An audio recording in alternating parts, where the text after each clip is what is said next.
Ôi gì? Gì? Lúc thả chọn tủ giò đấy, tên này mua xí khó tên ơi. Chả được xí ba ăn thì tất cả là xí xí, không có tên này là.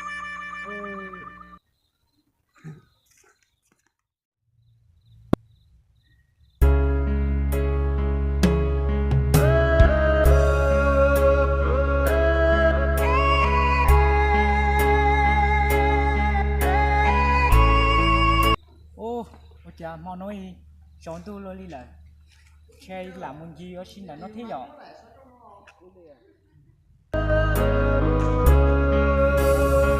Mẹ lên mùa gì nữa. Thôi đi cho bạn này, để đó. Thấy chưa, thấy chưa? Thấy chưa đó?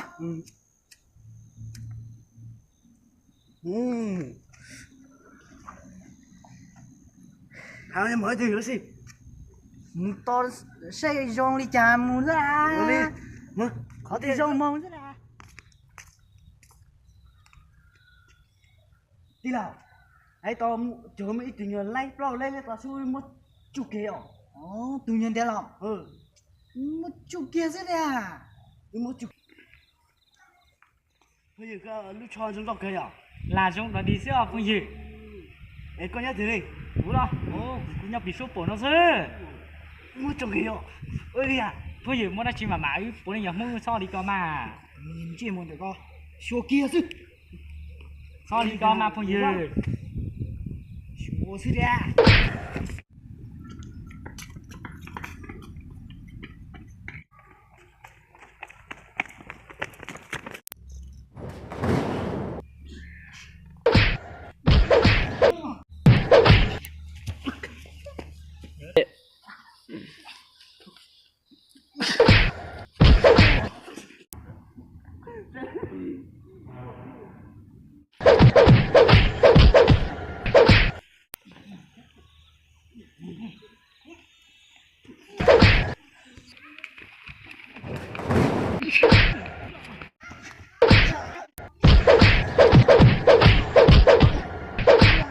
Nhìn chị muốn à, thì nó chỉ là ốp lo lẽ ý chẳng đi lại nè. Có phần không?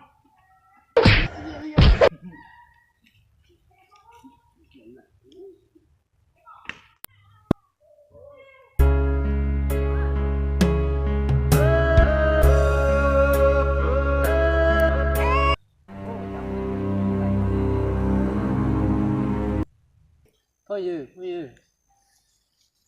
Ôi chả tụi thôi dư luôn trả tay nè. Ôi cũng cho đừng chế cho.